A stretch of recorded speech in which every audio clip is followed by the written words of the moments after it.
The ceiling was not hers. That was the first thing Alexandra noticed.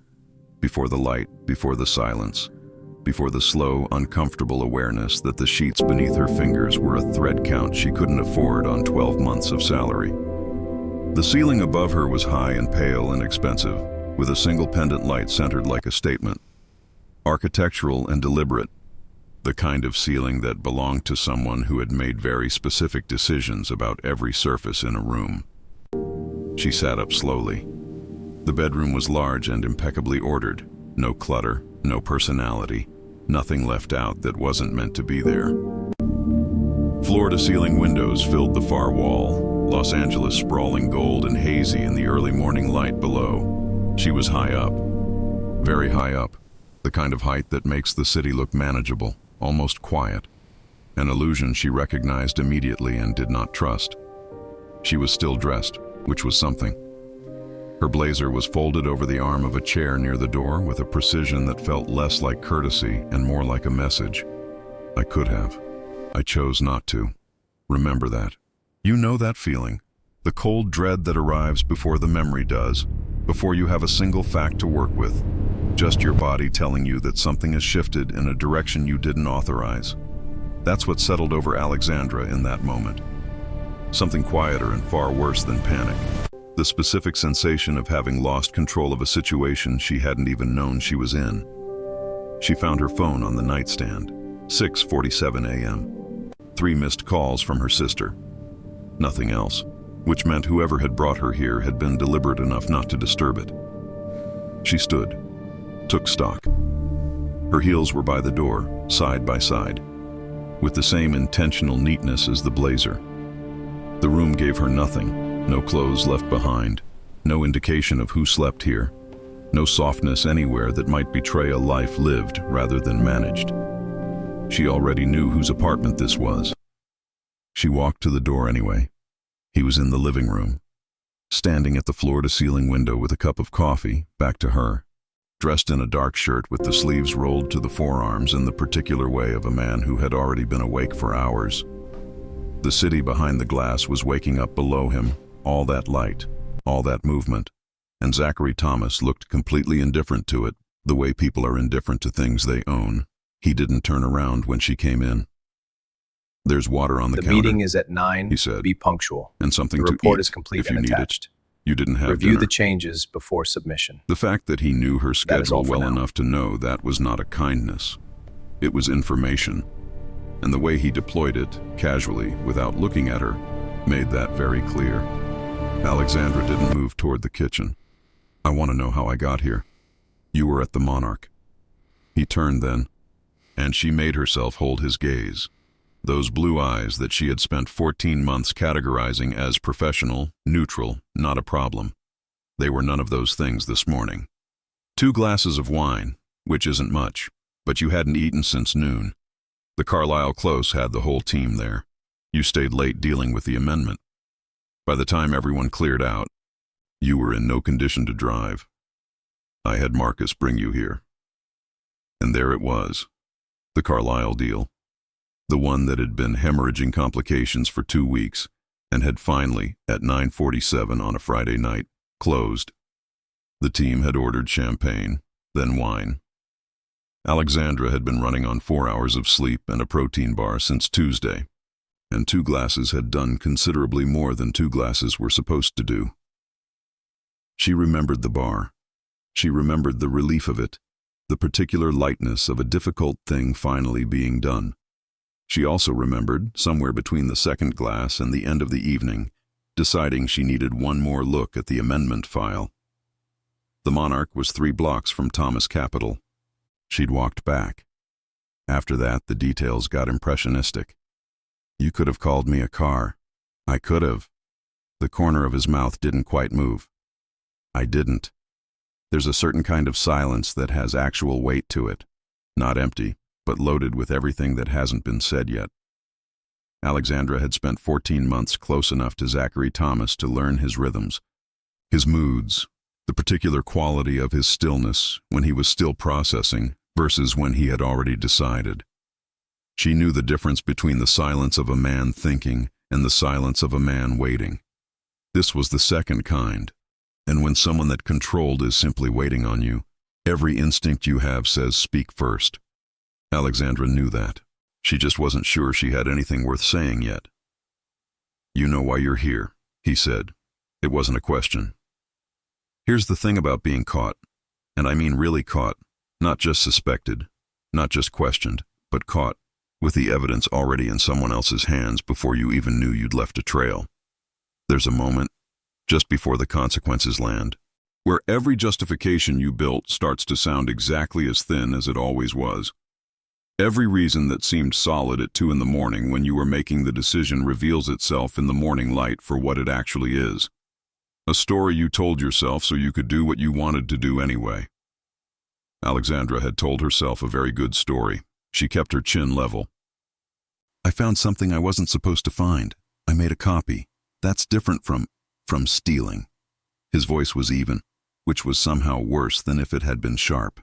"You accessed a restricted server at 11:43 on a Friday night using credentials that weren't yours, downloaded 4 encrypted files, and walked out of the building with them on a personal drive."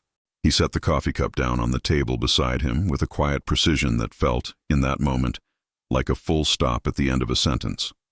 "I have the logs, Alexandra. All of them." The sound of her name in his mouth was different this morning. Still careful. He was always careful. But with something beneath the surface she couldn't quite locate. More controlled than anger, and because of that, considerably more dangerous. She said nothing. There was nothing yet worth saying. Zackary picked up a folder from the table and set it on the coffee table between them, unopened. The way you set something down when you want the other person to understand you're doing them the courtesy of not using it yet. "Here's what happens now," he said. "You don't go to the press. You don't send those files anywhere, and you come back to work, not as my assistant." A pause, deliberate and unhurried. "Directly under my supervision. Every project, every meeting, every decision, you clear it with me first, for as long as I decide it takes." The room was very quiet, and if I say no, he looked at her for a long moment, actually looking, in that particular way of his, that had always made her feel assessed down to the molecular level, like he was reading data she hadn't offered. "I wouldn't," he said simply. "I've read enough of these stories, and honestly I've lived enough of my own, to know that the moments that change everything rarely announce themselves. They don't arrive with dramatic music or an obvious turning point. They show up looking exactly like this. A man in a dark shirt with his coffee set down too carefully, a woman holding her posture together by sheer will, and a silence that already knows how this ends, even if they don't. She should have left right then. The door was 12 feet behind her. Her heels were right there. She didn't leave. "Fine," Alexandra said. One word. 2 decades of stubbornness compressed into a single syllable that gave him nothing. No fear, no deference, no acknowledgement that he had just rearranged her life without asking permission. Zackary Thomas held her gaze for another moment. Then, and she couldn't be certain, but she would replay this later, something shifted in his expression. Something so brief and quickly controlled she almost missed it, like a man who had prepared for several possible responses and found, without warning, that this was the one that caught him off guard. He picked up his coffee and turned back to the window. "Marcus will take you home. Be at the office by 9. She crossed the room, picked up her heels, and walked out without another word. The elevator doors closed behind her, and she stared at her own reflection in the brushed steel. Hair still perfect, jaw still set, eyes still clear, and thought about the files. About what was in them. About the fact that Zackary Thomas, who had just methodically dismantled every option she had never once mentioned what she'd found, which meant he wasn't angry that she knew. He was afraid of what she'd do with it. And that, she thought, as the elevator began its descent through 41 floors of Los Angeles morning, changes everything. She wore gray, not because she was trying to disappear. Alexandra Morgan had never in her life tried to disappear, but because gray was armor, and this particular Monday morning called for armor. Structured blazer, tailored trousers, hair pulled back with the kind of precision that takes exactly 11 minutes and looks completely effortless. She'd stood in front of her closet at 7 a.m., making the calculation. If she walked in there looking diminished, he'd know it worked. If she walked in overdressed, he'd know she was performing. Gray said, "I made a choice. This is still my life." She badged in at 8:57. The 41st floor of Thomas Capitol looked exactly the way it always had. Pale marble, glass walls, the low hum of controlled ambition that expensive offices cultivate like a crop. The receptionist, Diana, looked up with her usual polished smile and then, for exactly 1 second, let something slip across her face. Not pity. Something more complicated. The expression of someone who has been told something and is deciding whether knowing it changes how they act. "Good morning, Alexandra, Mr. Thomas asked that you go directly to the executive conference room." Not her office. His conference room. "Thank you, Diana."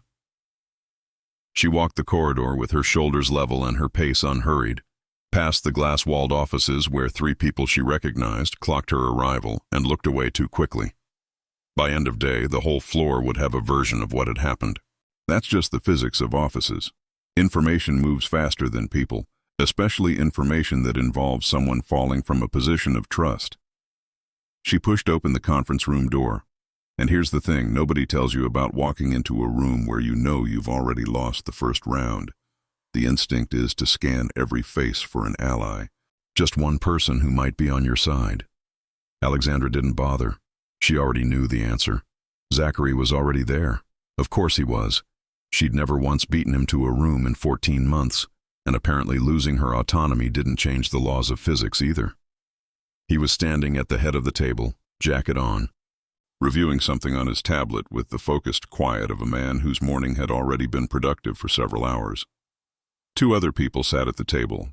Reed Calloway from legal, who had the particular careful expression of someone present under instruction, and a woman Alexandra didn't recognize.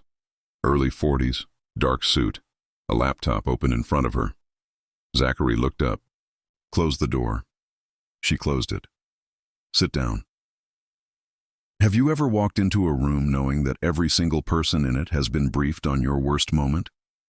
Not the worst thing you've ever done, necessarily, but the moment where your judgment slipped, where you reached further than you should have, where the thing you told yourself was righteous turned out to be, by any reasonable standard, a mistake. Alexandra had walked into difficult rooms before. This was a different category entirely, and she knew it before she pulled out the chair. The woman with the laptop was named Claire Sutton. She was, Reed explained in his careful legal monotone, a compliance consultant retained specifically for this arrangement. Not HR, not legal counsel for Alexandra. That distinction was made gently, but it was made.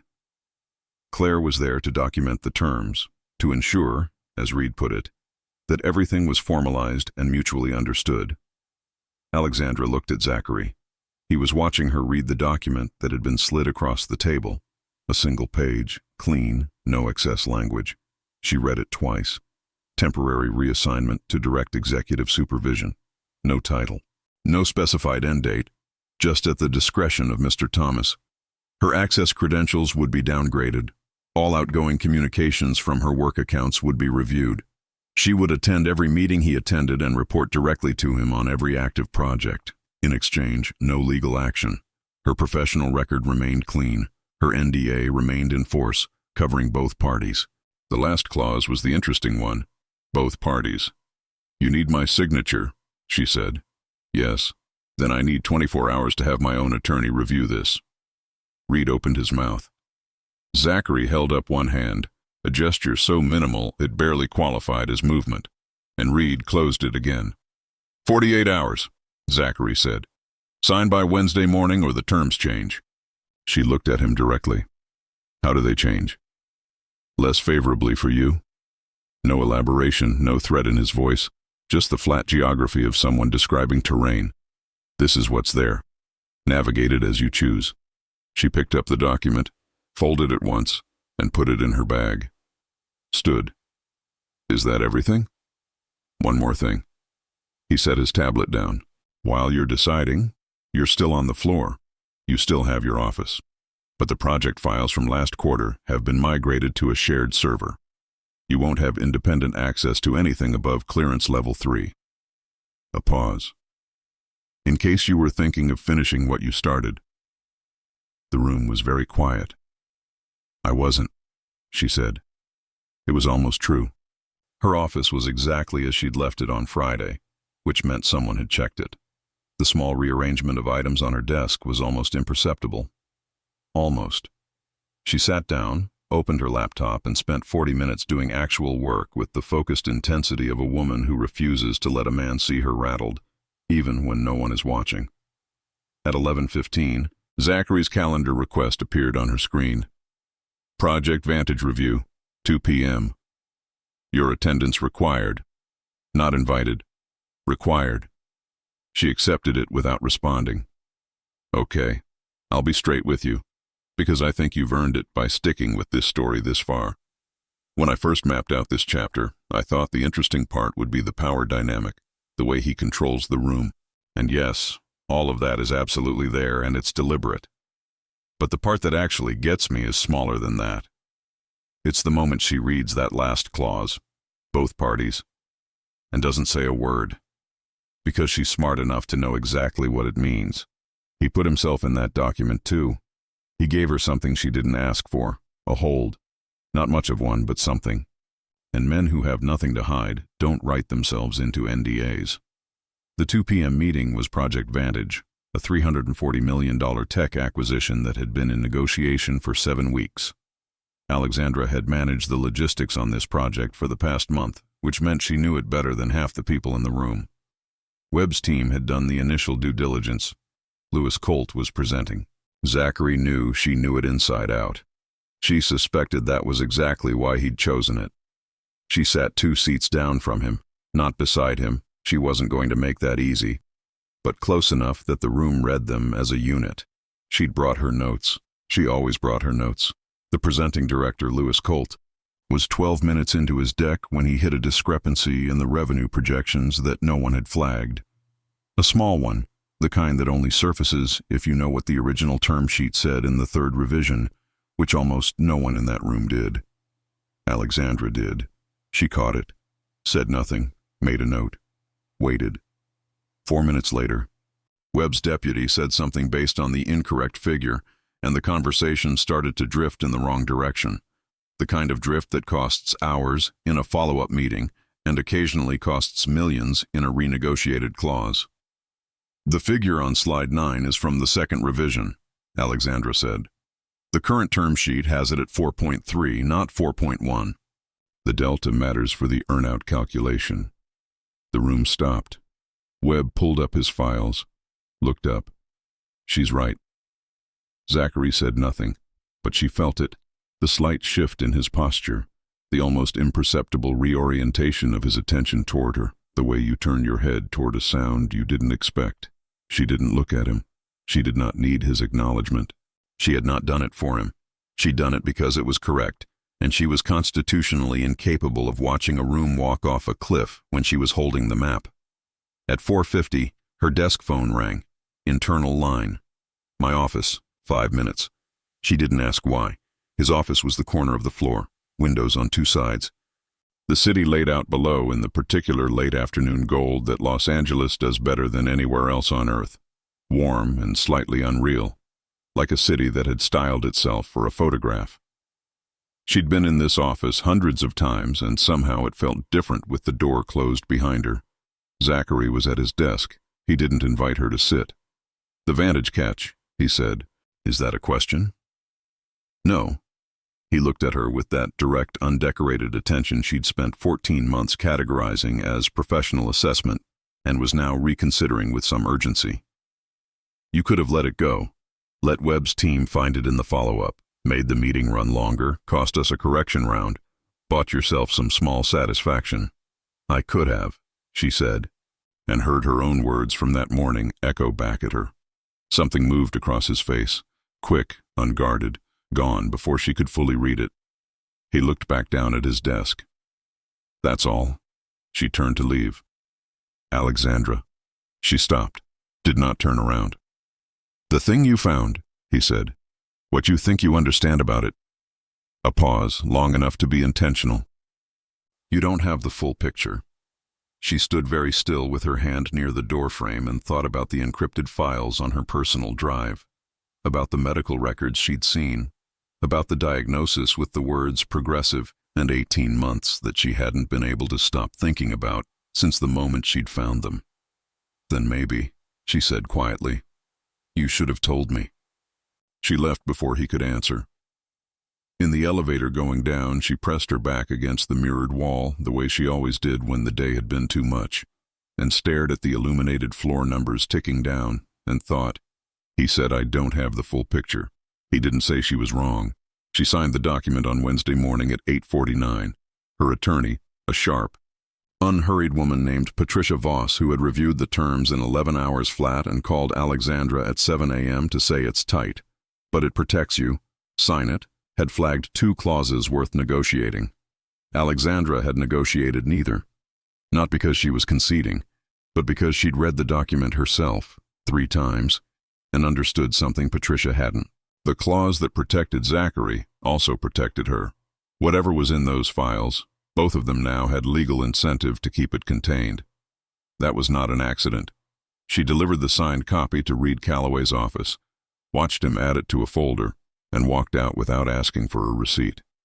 She already had photos of every page. By Thursday, the floor had recalibrated around her new position the way offices do, not with drama, but with the quiet, efficient adjustment of people who understand the updated power map and are revising their behavior accordingly.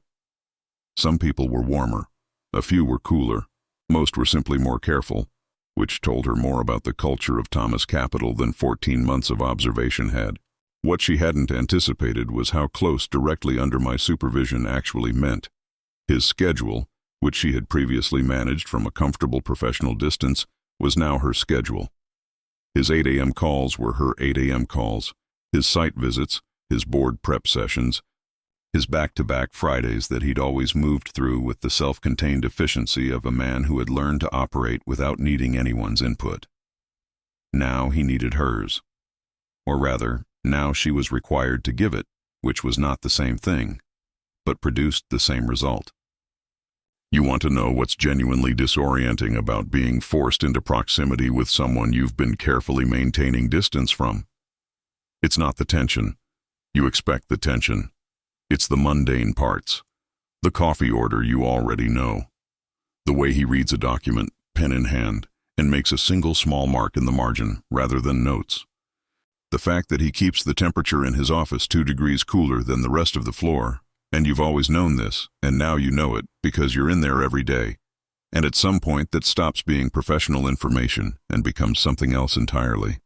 Alexandra was very aware of the line. She was also aware that the line was getting harder to locate. The crack happened on a Thursday, 12 days in. It was the Halo Group situation, a subsidiary acquisition that had been proceeding cleanly until a leak from inside Halo's board caused 3 of their major institutional investors to pull out within 48 hours, collapsing the valuation by roughly 30% and threatening to kill the deal entirely. Zackary had been in back-to-back calls since 6 a.m. Alexandra had been managing the inbound communication, coordinating with legal, fielding calls from 2 panicking junior analysts, and simultaneously building a revised projection model that nobody had asked for but that she knew would be needed before noon. At 11:20, she knocked and entered his office without waiting. He was on a call. He looked up at her with the expression he used for interruptions, contained, not quite impatient, and she held up the projection model on her tablet. Revised numbers, before your noon call. He held her gaze for a moment, told the person on the phone he'd call back in 5 and hung up. She set the tablet on his desk and walked him through the key figures in under 3 minutes, not performing brevity, just deploying it because she knew exactly which numbers mattered and which were context. He asked 2 questions. She had both answers. He made his single small mark in the margin of the printed version, which meant he agreed, and looked up. How long did this take you? Since 7. Something shifted in his face, not gratitude, because Zackary Thomas didn't do gratitude the way most people did. She'd learned that quickly. It was more like the internal recalibration of someone revising a position they'd held with some certainty, like a man realizing a calculation he'd made was off, and that the correction makes things simultaneously simpler and more complicated. "The noon call is with Halo's lead investor," he said. "I want you in the room." I assumed not to take notes. He paused to talk. And just like that, with 4 words, the terms of the whole arrangement shifted in a direction neither of them had formally agreed to. The noon call lasted 94 minutes. Alexandra spoke for perhaps 20 of them. Targeted, precise, the kind of intervention that doesn't announce itself as intervention because it sounds too much like simple clarity. She walked the investor through the revised model, reframed the valuation drop as a recalibration rather than a collapse, and made 3 specific commitments on the post-acquisition integration timeline that she knew, because she'd built the original timeline herself 8 weeks ago, were not only achievable but conservative. The investor asked to reconvene with his partners. His tone had changed. When the call ended, the room held that particular silence of a situation that had been, improbably, retrieved from the edge. Lewis Colt let out a breath that was almost a laugh. "That was good," Zackary said. One word, directed at Alexandra. Not quite a compliment, and not quite not one either. She started gathering her notes. "Stay." She stayed. Steve and the 2 analysts filed out. The door closed. Zackary stood at the window, always the window she'd noticed, like he needed the distance of all that glass between himself and the room when he was thinking. He had his hands in his pockets. The afternoon light came in from the west and turned the room amber, and for a moment, just a moment, he looked less like a man managing an empire and more like a man who was tired. "You built the original integration timeline," he said. It wasn't a question. "Yes. The commitments you made are accurate. I wouldn't have made them otherwise." She kept her voice even. "I don't perform competence, Zackary. I either have it or I don't." It was the first time she'd used his name, not Mr. Thomas, his name. She hadn't planned it. It arrived the way certain things do, not as a slip, but as something that had been waiting 11 days for the right opening. He turned from the window. The way he looked at her then was different from every other way he'd looked at her in 14 months. And she had apparently been cataloging them without realizing it, because she noticed the difference immediately. Not professional assessment, and not the controlled attention of a man managing a situation. Something more direct than that. Something that had no business being in this room between 2 people in their current arrangement. He looked away first. "Thank you," he said, "for the model." "You're welcome."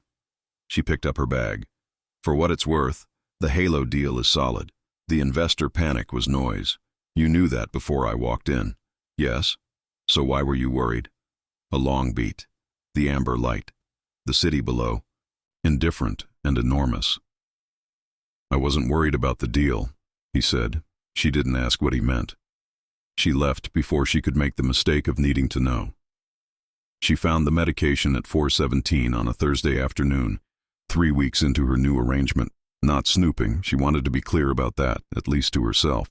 She'd gone into his private office bathroom to retrieve a printed document that his assistant had accidentally left on the counter rather than the desk, and the pill organizer was right there beside the sink. 3 prescription bottles, arranged with the same deliberate order as everything else in his life. She read the labels the way she read everything, completely, immediately, before she decided whether she should. She stood there for longer than she meant to. Think about what it means to discover something like that about a person you've been building a case against. Not a legal case, but a personal one. The internal argument you've been quietly constructing to justify why you're right and they're wrong, why your choices were defensible, why the anger you've been carrying is proportionate and earned. That argument depends entirely on the other person being exactly what you decided they were. And then you find 3 prescription bottles beside a sink, and the whole thing gets a lot more complicated real fast. Alexandra put the document under her arm and walked back to her desk.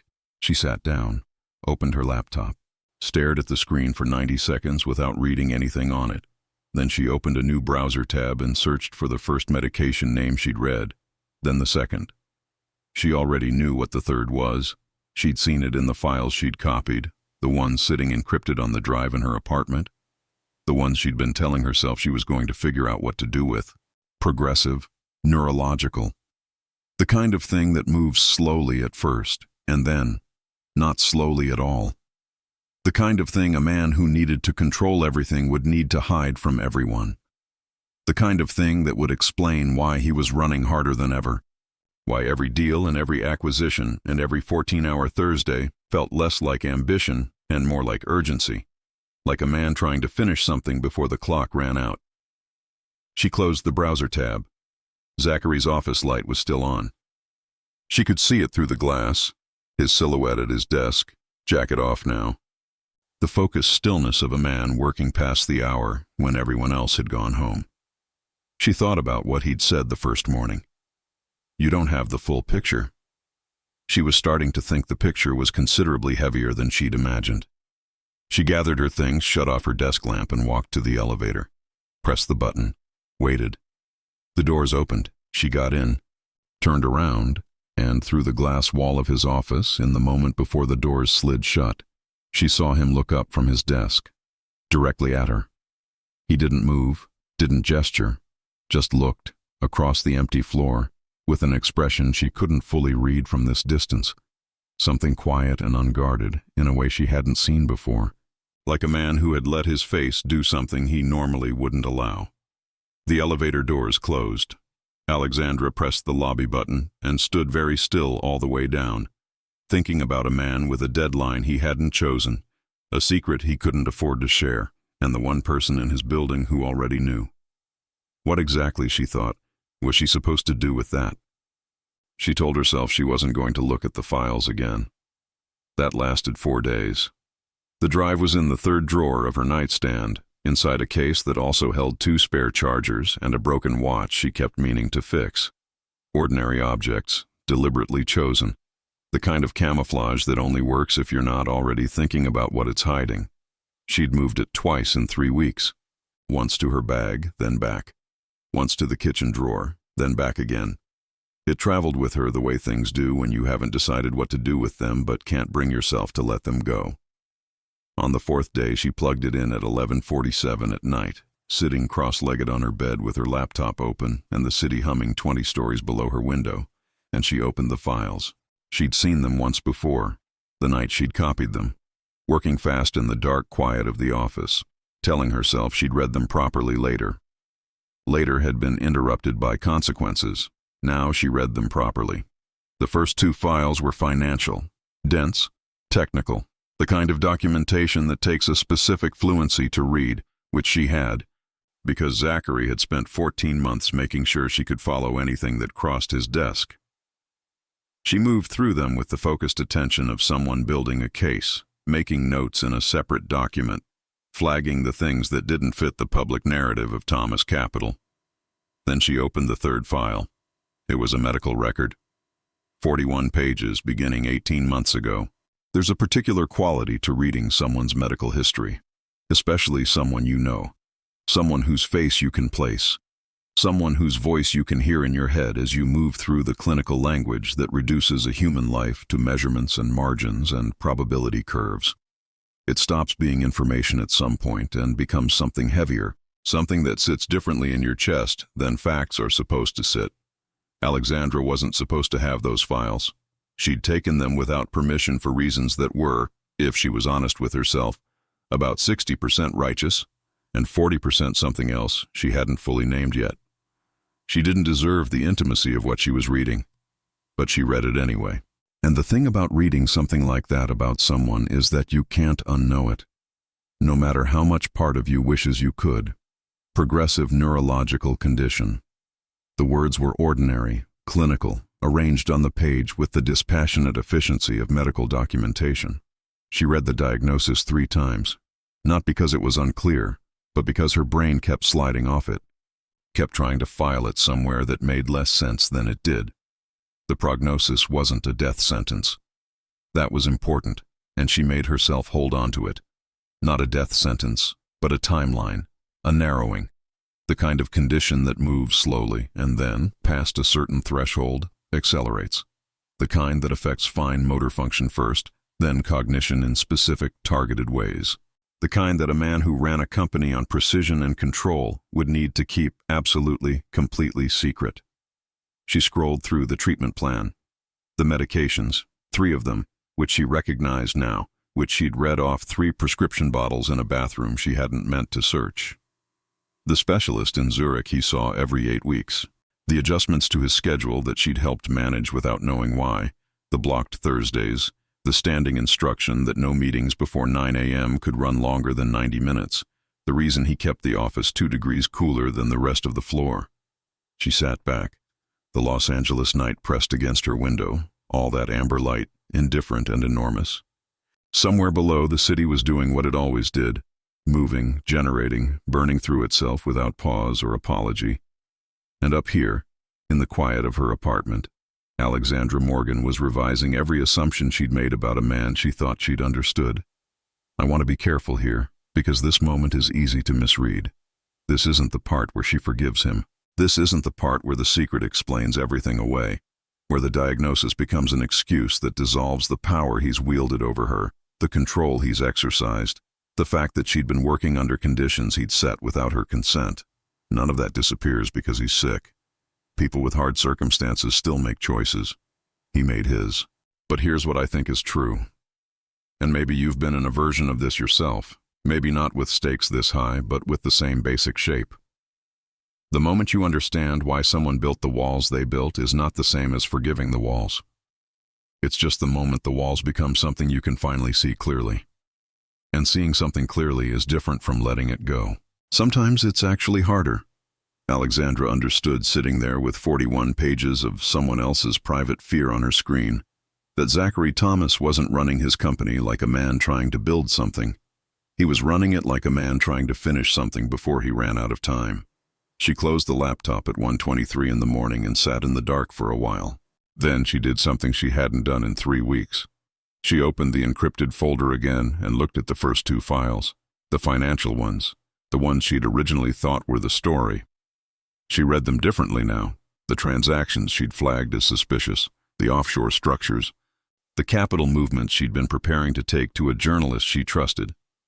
Looked different when she mapped them against the medical timeline. Not clean and not simple, but different. She made a new list. Questions, not conclusions. She was still making it at 2:45 when she finally closed everything and lay down on top of the covers, staring at a ceiling that was very much hers, thinking about a man who had built an entire architecture of control because the one thing he couldn't control was the one thing that mattered most. She thought about the way he'd looked at her across the empty floor when the elevator doors were closing. She thought about, you don't have the full picture. Sleep took a long time to arrive. She was at her desk by 8:15. Zackary wasn't in yet. Unusual, but not alarming, she told herself, and was aware that she was telling herself that. His first meeting was at 9. She had the materials ready. She answered 4 emails, reviewed a contract amendment, and had just opened the Project Vantage follow-up brief when she heard the elevator. She did not look up. She was good at not looking up. He moved through the floor with his usual efficiency, jacket on, the measured pace of someone who has arrived with a full day already mapped in his head. She heard him stop at Diana's desk, exchange 3 sentences, then his footsteps heading toward her. She looked up. He was already watching her, not the usual assessment. Something different this time. The specific focused attention of a man who has noticed something he can't quite categorize, who is deciding whether to name it or file it away. His eyes moved across her face with a precision that felt, suddenly, like too much. She kept her expression neutral. 9 o'clock is ready, she said. The Vantage brief is on your desk. I know. He didn't move. You look like you didn't sleep. I slept fine. A pause. The particular quality of silence that exists between 2 people when one of them is lying and the other one knows it and is deciding what to do with that knowledge. My office, he said, before 9. Some instructions don't need a reason. After enough time with someone, you just know when the conversation is going to be one of those. This was one of those. She followed him in and closed the door because he didn't say to, but she knew to. He didn't sit. He stood at his desk, and when he turned to face her, she saw it. the thing she'd been watching for without knowing she was watching for it. A tightness in his jaw that wasn't anger, and a quality of stillness that was different from his usual control. The stillness of a man bracing. He knew. She wasn't sure how, whether it was her face or something else, some calculation she'd missed, but he knew that something had shifted, and he was waiting to find out how much. She could have played it several ways. She chose the only one that felt honest. "I went back to the files last night," she said. The room was very still. The medical records. She kept her voice even. "I'd seen them before. The night I copied everything. I hadn't read them properly." Zackary said nothing. His jaw was tight. His eyes were on her with an intensity she'd never seen fully unmasked before. All that controlled, managed focus stripped of its professional veneer, just the raw version of it, the one he didn't let out. "I'm not going to use them." She said it clearly. "I want you to know that. Whatever I do with the financial documentation, and I haven't decided yet, the medical file is yours. I won't touch it. That's not—" She stopped, chose the next words carefully. "That's not what this is." The silence stretched. When he spoke, his voice was different. Not the executive register, not the careful, measured delivery she'd cataloged across 14 months. Something rawer than that, something she suspected very few people had ever heard. "How much do you understand?" he said. "About what you read?" "Enough." Another silence. Longer. "Then you understand," he said, "why no one can know." "Yes." He turned away. Toward the window, always the window. The morning light was coming in white and clean, Los Angeles uncommonly clear today. The hills visible in the distance, the city laid out in the particular sharp relief it only has before the heat arrives. She watched his reflection in the glass, the set of his shoulders, the way he was holding himself together with what looked, from here, like considerable effort. Zackary. His name again. It came easier than it had the first time. He didn't answer, but his reflection looked up. "The financial files," she said. "I think I've been reading them wrong. I think—" She stopped, started again. "I think there's a reason for the structure I don't have context for. And before I do anything with them, I want to understand what I actually found." A very long pause. Slowly, so slowly it barely qualified as movement, he turned from the window. "You'd ask me." His voice was careful, guarded, like a man checking a surface before putting his weight on it. "After everything, I'd ask you," she said. "Yes." He looked at her for a long moment. Those blue eyes with nothing managed behind them right now. No professional distance, no deliberate neutrality. Just a man trying to figure out if the ground had changed, and whether he was allowed to notice. Then, very quietly, "Not today." "Okay. But—" He stopped. Something moved across his face that she didn't have a name for yet, something that cost him. Not never. She nodded once, picked up her folder, moved to the door. "The 9 o'clock, she said. "Yes." His voice had found its register again. Almost. "Give me 2 minutes." She stepped out and pulled the door closed behind her, stood beside it for exactly 3 seconds with her eyes closed and her hand still on the frame. Not never. It wasn't much. It wasn't an explanation or a confession or anything that resolved the impossible tangle of what existed between them. The power he'd held over her. The secret she was carrying. The 14 months of professional distance that had been covering something neither of them had named. But it was a door. And doors, she had learned, were not nothing. It held for 9 days. The fragile, unspoken arrangement that had formed in his office that morning.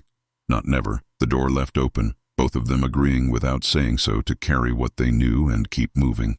9 days of work, of meetings, of the careful professional distance they'd been maintaining like a shared act of will.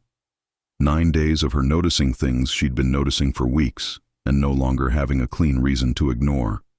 9 days of him watching her with that look she still didn't have a name for. It held until the Thursday evening when Louis Colt made the mistake of speaking to her the way he did. It was 6:45. The floor was mostly empty. the ambient quiet of an office after hours, only the diehards still at their desks, the low hum of the building settling into its nighttime register. Alexandra was finishing the quarterly summary for the Halo integration when she heard raised voices from the conference room. Not loud, controlled, the way men in expensive offices raise their voices when they've remembered where they are, but audible. She wasn't going to involve herself. Then she heard her name. She set down her pen, walked to the conference room door, which was half open, and stopped. Louis Colt was inside with two of his deputies.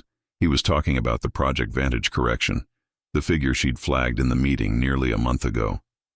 In Louis's version of events, now apparently being delivered to an audience that couldn't contradict him, he had caught the discrepancy himself. Alexandra had simply confirmed it. She pushed the door open.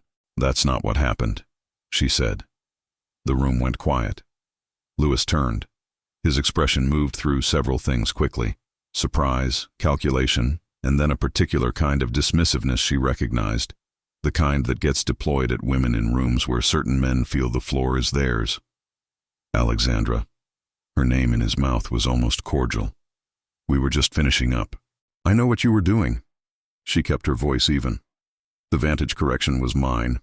I flagged it before the meeting started, and I walked the room through it. If you want to take credit for work that isn't yours, you should probably do it in a room where witnesses aren't an issue." One of the deputies looked at the table. The other looked at Louis. Louis smiled, the kind that doesn't reach anything above the mouth. "You're here under very specific terms right now. I'd be careful about which battles you pick." The air in the room changed. You know what it feels like to have someone weaponize your vulnerability in public. When someone uses the thing you can't currently defend yourself against, your circumstances, your position, the fact that you're not standing on even ground right now, and deploys it in front of an audience just to watch you absorb it. It's a particular kind of cruelty because it dresses itself as reasonableness. I'm just stating facts. And the worst part is that they're technically right, which is exactly why it works. What they're counting on is that you'll decide the cost of speaking is higher than the cost of staying quiet. Most people do. Alexandra was not most people. "My terms," Alexandra said, "have nothing to do with the accuracy of what happened in that meeting. You know that. So does everyone in this room." She held his gaze for exactly as long as it took him to understand she wasn't going to look away first. Then she turned and walked out. She made it back to her desk. Sat down. Put both hands flat on the surface in front of her and breathed. The controlled, deliberate kind of breathing her body had learned to produce when she was considerably angrier than she was going to allow herself to show. She didn't hear him behind her until he spoke. "My office." Not Louis, not anyone else on the floor. Zackary Thomas had come out of his office. Door open behind him, jacket still on, the particular quality of stillness in his posture that she now recognized as controlled heat. And he was looking at her with eyes that were the coldest shade of blue she'd seen them. She stood, followed him in. He closed the door. For a moment he said nothing.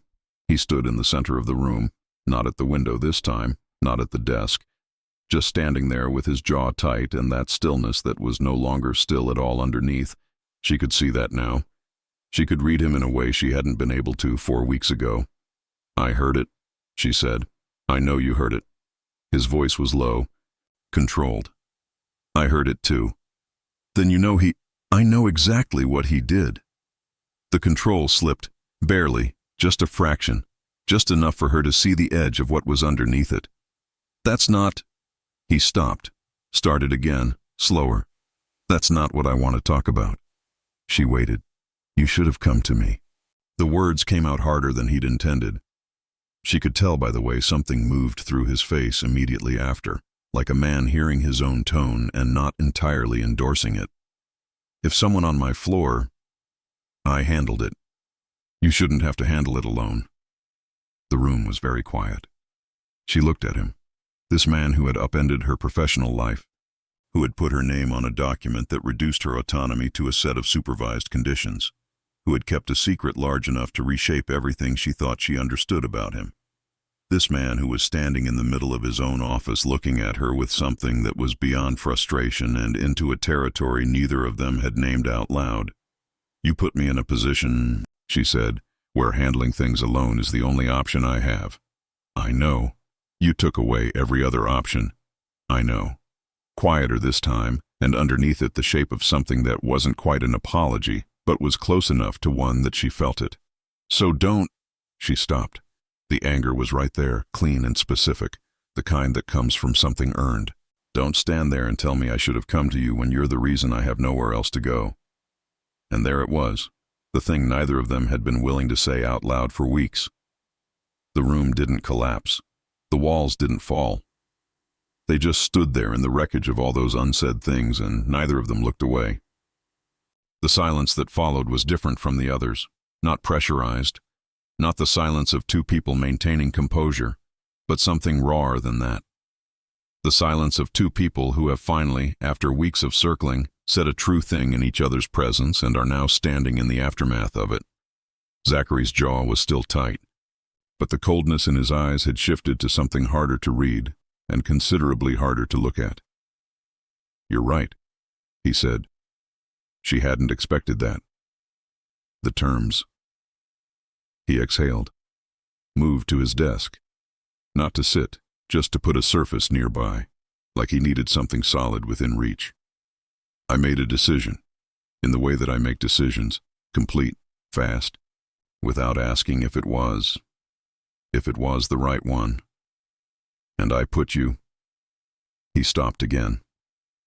His hand was flat on the desk, fingers spread, the same way she'd put her own hands on her desk minutes ago, she realized. I put you somewhere you didn't deserve to be. She said nothing.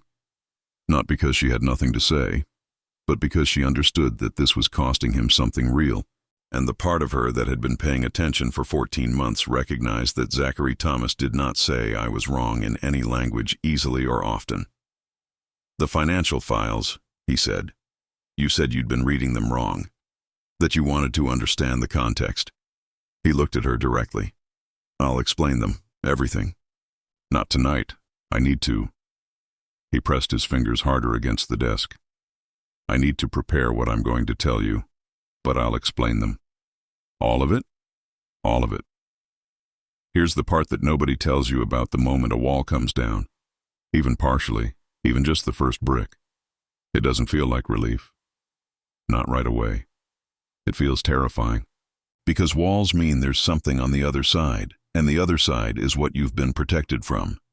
And without the wall, you are standing in front of something real and unmanaged, and yours to deal with. Alexandra had spent weeks being angry at Zackary Thomas. The anger had been useful, load-bearing even. It had given her somewhere to put the things she couldn't put anywhere else. The 14 months of working beside him, the specific weight of being seen and not being seen at the same time, the fact that she had cared about this job because she'd cared about the person who made it matter, and he had never once, not until this room, not until 30 seconds ago, acknowledged that she was anything more than extraordinarily competent. The anger had been so much easier than this, and the worst part was that she could feel herself putting it down anyway, and she wasn't entirely sure she'd be able to pick it back up. Why did you do it? She said it before she could decide not to. Not the arrangement. I understand the arrangement. Why? She gestured at the space between them, which was doing a lot of work as a gesture. All of it. The way you've been. She stopped. Tried again. For 14 months you treated me like I was furniture that happened to be useful. And then you put me in your apartment and you... I know what I did. Then explain it. The silence stretched. His hand had stopped pressing against the desk. He was very still, not the controlled stillness of a man managing a room, but the stillness of a man on the edge of something, making the final calculation about whether to step off. You weren't furniture. His voice was low, each word deliberate. That has never been what you were to me. Then what was I? He looked at her with those blue eyes that had nothing managed behind them right now. Nothing professional or calibrated or safe. Just the full unguarded weight of a man saying something he'd been not saying for a very long time. You were the thing I couldn't afford, he said, until I found out I was running out of time. And then you were the thing I couldn't afford to lose. The room was absolutely still. She felt the words land, not softly, but with the specific impact of something true, something that rearranges the furniture of how you've been understanding a situation without asking your permission. That is not— Her voice came out quieter than she'd intended. You should have said that. Yes. A long time ago. Yes. He exhaled, and something in his shoulders released just slightly, the smallest visible evidence of what it had cost him to say it. I know. She stood there with the city going orange behind the glass and the office quiet around them and all that unsaid weight of 14 months and 4 weeks suspended between them like something finally allowed to exist. You said I'd have been furniture that was useful, he said. You're wrong about that too. She looked at him. You were— He stopped. His jaw tightened, but with effort this time. Not control, like a man making himself finish something. You were the only person in this building who ever said no to me and meant it, who gave me the work I needed because it was right, not because it would benefit them. He stopped again, shorter this time. There was never a version of this where you were just useful. The silence after that was entirely different from any silence they'd shared before. Not pressurized, not adversarial, just open, full. The kind of silence that exists when two people have finally put down the things they'd been carrying in opposite directions and are standing in the same place for the first time. She crossed to the desk, set her folder on the surface beside his hand that was still flat on the desk, fingers spread, barely an inch from hers. Tomorrow, she said. Tell me about the files tomorrow. He looked down at the distance between their hands. Back up at her. Tomorrow, he said. She straightened, picked up her bag, walked to the door. Zackary. She stopped with her hand on the frame. Didn't turn around. You should have told me a long time ago, about all of it. A pause. I would have stayed anyway. She left before he could answer, but in the hallway, walking to the elevator, she heard it. Quiet, in the empty office behind her. The sound of a man who had been holding himself together for a very long time, finally exhaling. And that, she thought. That was the whole thing right there. He told her about the files on a Friday afternoon. They sat across from each other in his office with the door closed and the blinds angled against the late sun, and he talked for 47 minutes without stopping. Not the executive register, not the measured, calibrated delivery she'd cataloged across 14 months of boardrooms and briefings. This was something else. The specific cadence of a man who has decided to tell the truth and is doing it before he can change his mind. The financial structure she'd flagged, the offshore accounts, the capital movements that had looked, at 11:40 on a Friday night 3 weeks ago, like something worth exposing, were a trust, built 18 months ago quietly, when the diagnosis was new and the implications were still arriving in waves. Assets restructured to protect the company in the event of an accelerated decline. The people who would benefit were not shareholders, not board members, not Zackary himself. They were the 73 employees whose pension fund had been quietly underfunded by the previous ownership group before Zackary acquired Thomas Capital 7 years ago. The ones he'd been making whole, slowly, without telling anyone, because the mechanism required confidentiality to function, and because he had apparently decided this was simply something that needed to be done. She listened to all of it, made no notes, asked 4 questions, each answered completely. When he finished, the room was quiet. You could have told me, she said finally. Yes. Any time in the last 14 months. Yes. He looked at her steadily. I know. Why didn't you? The pause was long enough to be honest. Because you would have helped me, and I hadn't decided yet whether I was allowed to want that. There's a specific kind of man who will quietly spend years fixing a wrong that nobody asked him to fix, for people who don't know he's doing it, and never say a word about it to anyone. And there's a specific kind of woman who, when she finally understands that's what she's been looking at the whole time, has to sit very still for a moment and completely rebuild everything she thought she knew. Alexandra sat very still. The arrangement, she said. He was quiet. It ends. Not a question. The supervised terms, the document, it ends. Yes. His voice was quiet. "I'll have Reed draw up the termination agreement Monday morning." She nodded once, picked up her bag. The Friday afternoon light was going amber behind the blinds, filling the room with that particular Los Angeles warmth that felt, sometimes, like the city was trying to soften something. She stood. He stood, not reflex this time. Something more deliberate than reflex. She was almost to the door when he said her name. Not Alexandra. The short form, quiet, unguarded, stripped of every professional layer, and the way it sounded in his mouth was different from any word he'd said to her in 14 months. Lower, like something he'd been keeping back. She turned. He was standing behind his desk with his hands at his sides and that careful control of his finally, visibly, losing the argument with what was underneath it. The amber light came through the blinds in long horizontal lines across his shirt, across his face, and he was looking at her with eyes that had nothing managed in them anymore, nothing measured, nothing filed away. Just the full, unguarded weight of a man who has run out of distance to keep. "Don't go yet," he said. 2 words. Quiet and entirely unarmored. She set her bag back down. Have you ever been in a room with someone and felt the air change? Not gradually, not with warning, just a sudden shift in the atmosphere, like the temperature dropped a degree and your skin noticed before your brain did? That's a specific thing. That's your body telling you the truth before you've given yourself permission to hear it. Alexandra had been telling herself a very organized story about Zackary Thomas for weeks. The anger had been real, the grievance had been legitimate, and somewhere underneath all of it, under the controlled breathing and the level chin and the 14 months of professional distance she'd worn like armor, there had been this. The pull she'd been calling something else. They talked for another hour. The room got darker. The city went from gold to deep amber outside the glass. At some point he moved from behind his desk. Not suddenly, not with intention she could name. And the distance between them, which had been desk width, became something that required a different kind of description. She was aware of him the way you're aware of a heat source. The exact position of his hands, the way he'd loosened his collar slightly, the way he always did when he was done performing the day, the particular quality of his attention, which she had spent 14 months cataloging as professional, and which now, at this proximity, in this light, with the city going dark outside and no audience left to perform for, was something else entirely.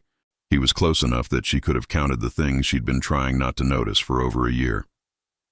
"I've been watching you," he said. Low and even, like a man finally deciding to say a thing out loud instead of just thinking it. "Since the first week. That first time you pushed back on the Carlisle deal and you were completely right and you knew it and you just waited. You didn't perform it. You just let it sit there and waited for me to see it. You didn't say anything. No." The corner of his mouth, the real version. "Because I was already in trouble and I knew it. And I had excellent reasons for not making it worse." She looked up at him. "And now?" He held her gaze for a beat that lasted slightly longer than professional, slightly longer than accidental. "Now," he said, "I've run out of excellent reasons." The silence after that was not empty. It was the kind of silence that has a direction to it, like a room that's been holding its breath and is about to stop. She kissed him first.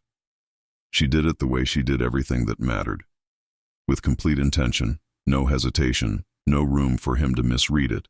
She closed the distance between them, set her hand flat against his chest, and kissed him in the amber dark of his office with 14 months of carefully maintained distance finally, completely dissolved.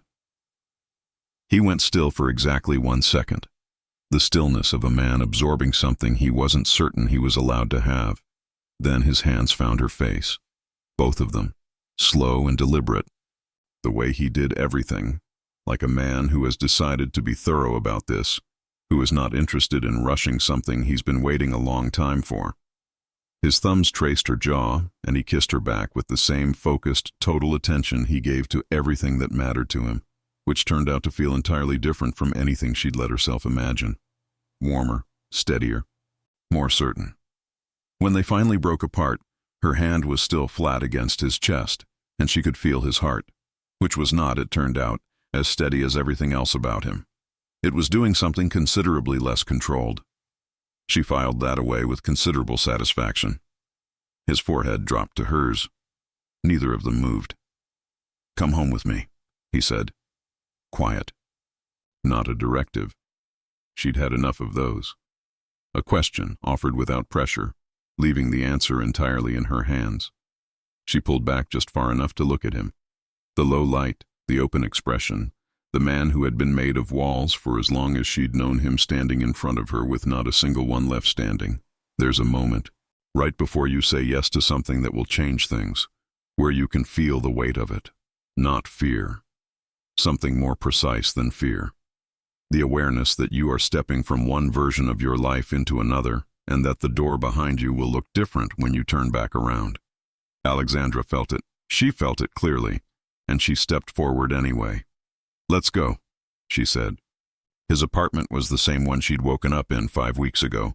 The high ceilings, the pale walls, the city arranged below like a thing that had styled itself for his approval. But it felt different now, not foreign, not the cold geometry of a space she hadn't been invited into. She was here on her own terms, with her eyes open, having made every choice that led to this door. He poured wine, set a glass in front of her on the kitchen counter, moved to the other side and looked at her across the marble. Jacket long gone now, that dark shirt with the sleeves rolled to the forearms, the Los Angeles night burning through the windows behind him. And the look he was giving her had nothing professional left in it at all. She left the wine untouched.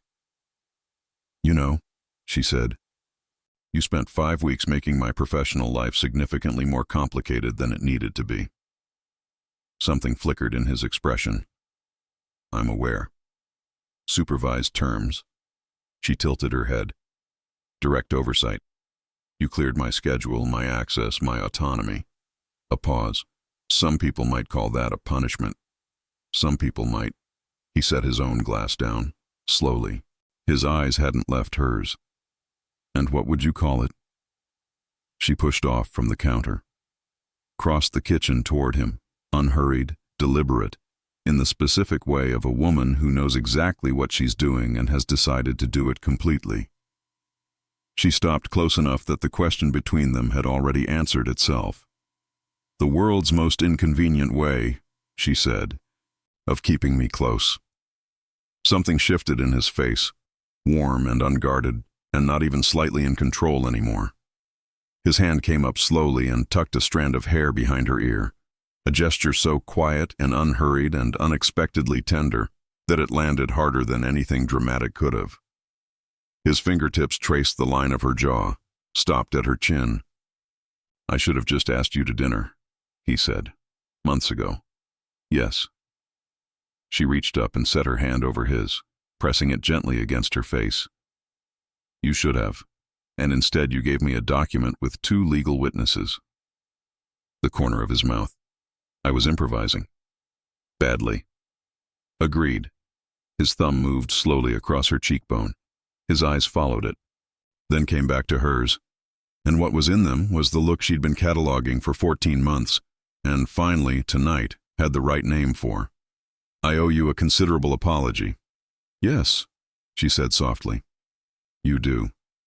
He leaned in, slowly, giving her every opportunity in the world to change her mind, which she had absolutely no intention of doing, and kissed her again. Different from the first time. The first kiss had been an answer.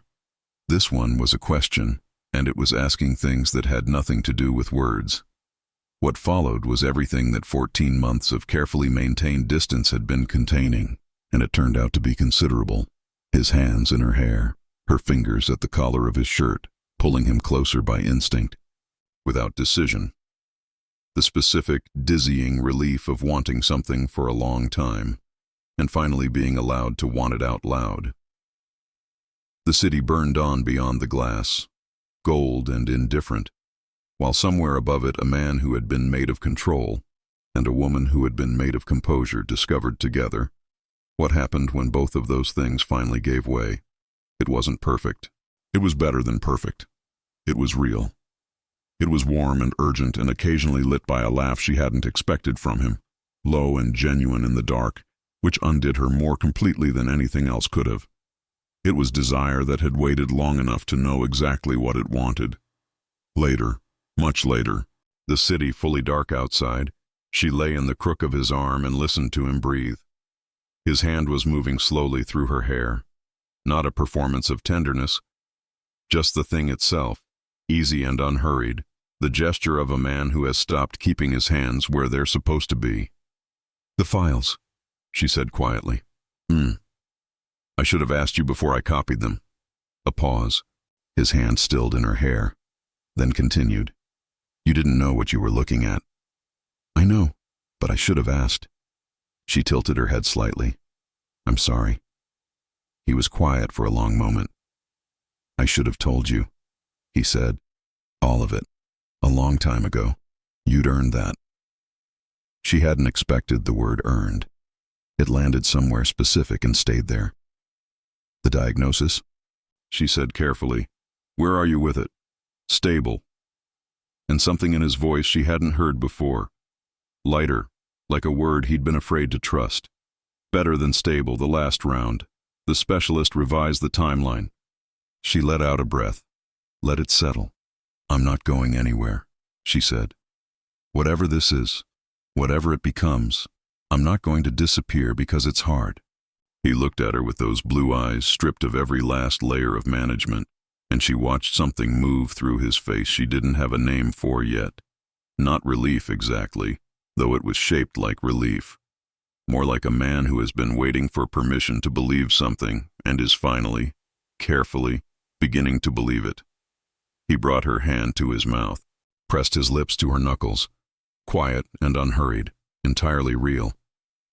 "Stay," he said. She looked at the dark city, the late hour, the life she'd driven here from, all the reasons she'd been carrying, all the architecture she'd built to stay safe from exactly this. She had put it all down hours ago and had not once thought about picking it back up. "Okay," she said. He exhaled, slow and complete, the specific release of a man who has been bracing for a very long time and has finally been given permission to stop. She tucked herself closer. His arm tightened around her. Outside, Los Angeles burned on the way it always did, gold and relentless, and entirely indifferent to the private, irreversible thing that had just happened high above the city. Up here, in the dark, in the room where everything had finally been said and done, it was very, very quiet, the good kind. She woke before dawn. He was already at his desk, lamp on, papers open, working in the focused quiet of a man who had learned to use every hour he had. She sat up. He looked over, said nothing, just that look, steady, open, the one that meant you're here, and I know you're here, and that is right now, everything. She got up and found his jacket on the chair and put it on over her clothes. It was warm and too large and smelled like him, and she was entirely done pretending any of that didn't matter. She pulled up a chair beside his desk. He slid a page from the stack toward her without a word, the Halo integration summary, and she read it and made a note in the margin, and he made a note beneath hers, and neither of them said anything about any of it. Outside the windows, Los Angeles was beginning to lighten at the edges, the sky going from black to that particular deep blue of a city, just before it remembers what it is. The two of them in the lamp glow of a corner apartment high above a sleeping city, doing the ordinary work of their lives together, in the easy silence of people who no longer need the noise. It wasn't the version of this anyone would have written for them from the outside. It was, she thought, considerably better than that. 3 weeks after that Friday night, Zackary Thomas walked into a board meeting and told the truth. Not all of it. Not the diagnosis, not yet. That conversation was coming, but on his own terms and in his own time. But the trust. The 73 employees. The capital structure he'd built in secret, because he'd decided it was simply what needed to be done, and hadn't thought he owed anyone an explanation for doing the right thing quietly. He told them because Alexandra had asked him to. Not demanded, not leveraged. Asked, over breakfast in his apartment on a Sunday morning with the city going white and bright below the windows, and her sitting across from him in his shirt with her hair undone, which was the version of her he was still getting used to, the version that undid something in him every single time. She'd looked at him over her glass and said simply, "They should know. Not because you owe them the story, because you built something worth being known." He'd looked at her for a long moment. Then he'd said, "Okay." The board meeting lasted 3 hours. There were questions, sharp ones, legal ones, the kind of questions that boards ask when they've been kept out of a decision and need to establish that the keeping out was not a pattern. He answered all of them, completely, without deflection, with the specific directness of a man who has stopped managing the room and started simply being honest with it.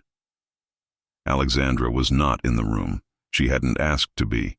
But when he walked out at 12:47, she was at her desk, which was no longer the supervised desk of a woman under special terms, hadn't been for 3 weeks, was just her desk again, her actual position, her actual title.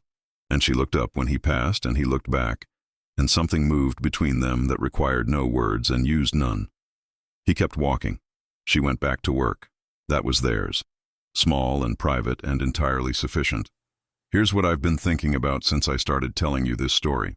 We talk about falling in love like it's something that happens to you. Like you're standing in your life one day and gravity shifts and suddenly there you are, in it, without having made any particular decision. And sometimes that's true. Sometimes love arrives like weather, sudden, total, not asking permission. But sometimes, and I think this is the more interesting version, the one that actually holds, love is a series of choices. Small ones, barely visible, each one building on the last. The choice to look up when someone walks into a room. The choice to notice the way they hold themselves when they're trying not to show something. The choice to ask the question instead of letting it sit. The choice to stay in the office instead of going home. To set your bag back down when someone says don't go yet with all their armor finally off. Zackary Thomas made 100 small choices over 14 months that he told himself didn't mean anything. Alexandra Morgan made 100 choices to notice them. The story didn't begin the night she took the files. It began much earlier than that, in the ordinary accumulation of two people who were paying closer attention to each other than either of them was willing to admit.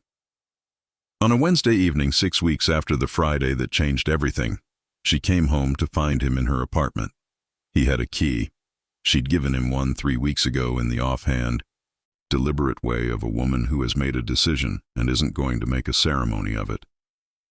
And he was at her kitchen table with his laptop open and a takeout bag on the counter, and his jacket over the back of her chair, like it had always lived there. She stopped in the doorway. He looked up. "Ty," he said. "The place on Melrose. I remember you said it was the best in the city." She set her bag down. The familiar warmth moved through her chest, the one she'd stopped trying to categorize because she knew exactly what it was. "You remembered that." "I remember everything you've told me. Simple, not a performance of it, just true." She crossed to the table and sat down across from him. He had already opened the containers, knew her order, knew her preferences. The small specific things she hadn't realized she'd been giving him over months of proximity, and which he'd been collecting with the careful attention of a man who stores things he values. "How was the board follow-up?" she asked. "Manageable." The corner of his mouth. "Reed thinks we'll have full sign-off by end of month." "Good. The Halo integration closes Friday." "I know. I built the closing checklist." He looked at her with that expression, the warm, unguarded one, the one she still caught her breath at slightly because she'd spent so long only seeing the controlled version. "Of course you did." They ate. The city darkened outside her windows, going amber and then deep. The particular transition of a Los Angeles evening that she'd stopped taking for granted since that Friday night high above the city when she'd watched it happen and understood something was changing. He talked about the Zurich appointment, the upcoming one, the 8-week check-in with the specialist. He talked about it plainly, without the careful management she'd seen in the early weeks, without the walls. She listened the way she listened to everything that mattered, completely, without performing the listening. "I want to come," she said. He was quiet. "To Zurich, the appointment." She kept her voice steady. "I'm not asking to be in the room, She stopped, chose honesty over composure. I don't want you to do that alone. The silence that followed was long and full and very specific. The silence of a man receiving something he'd stopped letting himself want. Alexandra. Her full name, low and careful, the way he said it when he meant it completely. You don't have to decide now, she said. I don't need to decide. He set down his fork, looked at her directly. No management, no distance, just the full, unguarded truth of him, which she was still learning and expected to be learning for a very long time. I want you there. She nodded, looked at her food, looked back up. The warmth in her chest had become something larger, something that didn't have a single clean name, but was made of every small moment that had built to this one. Every pushed-back brief and margin note and silent elevator, and amber evening and honest, costly word, said in the direction of another person instead of into the managed quiet of alone. Okay, she said. He reached across the table, his hand open, waiting. She set hers in it. I've told a lot of love stories, and the ones that stay with me, I mean, really stay, the ones I think about long after they're done, aren't the ones where someone runs through an airport or stands in the rain with a declaration or makes the grand gesture in front of an audience. Those stories are satisfying, they're designed to be. But they end at the moment, and the moment is the whole thing, and then it's over. The stories that stay with me are the ones where two people make the quieter, harder choice. Where the love isn't the destination, it's the decision to keep showing up. To come home to someone's apartment with Thai food and a key they were trusted with. To say I want to come to Zurich when you don't have to. To put your hand in someone's open hand across a kitchen table in the dark of a Wednesday night with nothing at stake except everything. That's not a small thing. That's the whole thing. They stayed at her kitchen table until well past midnight, the takeout long since finished. Her laptop open beside his, working in the easy parallel silence of two people who have stopped needing the noise. At some point she moved her chair around to his side of the table, not explaining it, not making it a moment, just doing it because it was what she wanted to do. And he shifted his laptop to make room, and neither of them said anything about it. His hand found hers again somewhere around 11. Held it without looking up from the screen. She kept working. This was what it looked like.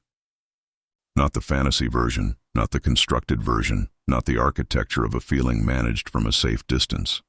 This, the actual specific weight of another person's hand in a kitchen on a Wednesday night, both of them doing the ordinary work of their lives together. She was, she thought, completely fine with ordinary. She was, in fact, more than fine. 4 months later. The Zurich trip was in February. They stayed 4 days. The appointment was on the second day.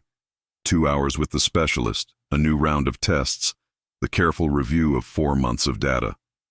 Alexandra sat in a waiting room with a terrible magazine and a good view of the Alps and the specific focused patience of someone who has decided to be present for a thing and means it. He came out at 12:40, sat down beside her. She looked at him. Stable, he said. Better than stable, actually. Something in his voice she hadn't heard before. Lighter than his usual register, like a man trying on a word he hasn't let himself use in a while. The new protocol is working. He says if it holds another 6 months, we revise the long-term projection significantly. She let out a breath she'd been holding since the flight over. He watched her do it. Something moved through his face, warm and private and entirely his. I told you, she said. You told me to be optimistic. I'm not sure that counts as telling. It absolutely counts. She stood, held out her hand. Lunch, that place you mentioned near the lake. He stood and took her hand the way he always took it now. Without announcement, without ceremony. With the absolute ease of someone reaching for something that's simply his to reach for. The one with the terrible wine list, he said. The best view in the city, though. The best view, he agreed. I want to leave you with something before we close this out. We started this story with a woman who woke up in the wrong apartment, in sheets she couldn't afford, with a ceiling that wasn't hers and a man in the next room who had just rearranged her life without asking permission. We started with power and secrets and the specific controlled fury of two people who were pretending very hard that the thing between them was something manageable. And we're ending here. Zurich in February. A waiting room and the Alps and a man saying better than stable in a voice that sounds, for the first time, like he's letting himself believe it. The distance between those two places is not magic. It's not a grand gesture or a single turning point. It's the accumulation of choices. To stay, to ask, to say the true thing instead of the safe thing, to put your hand in someone's hand across a kitchen table and let that be enough. Here's what I want to ask you, and I mean this genuinely, so sit with it for a second. Is there a door in your life that's resting in the frame with the latch undone? Not open all the way, not asking you to run through it. Just there, waiting. Is there a hand you haven't reached for yet? Not because you don't want to, but because the wanting is the terrifying part, and it's easier to stay in the controlled distance where nothing can go wrong. Alexandra Morgan woke up in the wrong apartment one morning and made a choice she hadn't planned for. It cost her something real, and it gave her the only thing worth having, a person who, when she needed him to, finally put his armor down. I'll leave the rest to you. If something in this story stayed with you, a moment, a line, a feeling you recognized, I'd love to hear about it in the comments. Tell me which chapter hit hardest. Tell me if you have a waiting room of your own somewhere, a hand you're thinking about reaching for. These stories matter because you're in them somewhere. That's why I keep telling them. Until next time. Outside the clinic in Zurich, the February air was sharp and clean and cold in the specific way of mountain cities, the kind of cold that wakes you up, that makes the world feel very real and very present and worth paying attention to. Alexandra turned her face up to it. Zackary watched her, the way he always watched her now, without managing it, without keeping it at a careful professional distance. Just watched, the way you watch something you're grateful for and have stopped pretending you aren't. She turned and caught him looking. "Stop," she said, the corner of his mouth. "I'm not doing anything. You're being sincere again. It's still unsettling." He smiled, the real version, full and unhurried, the one she'd seen exactly twice in 14 months and saw now, regularly, whenever she said something that surprised him in the particular way she always surprised him. "Get used to it," he said. She looked at him, the sharp air, the Alps behind him, the blue of his eyes in the February light. The man who had been made of walls for as long as she'd known him, standing in front of her in a Zurich street with nothing between them at all. "Maybe," she said, and took his hand, and they walked toward the lake. End. Some love stories end with a declaration. This one ends with a hand taken on a Zurich street in February, which is, if you think about it, the more honest ending, and the one that actually lasts. Thank you for watching.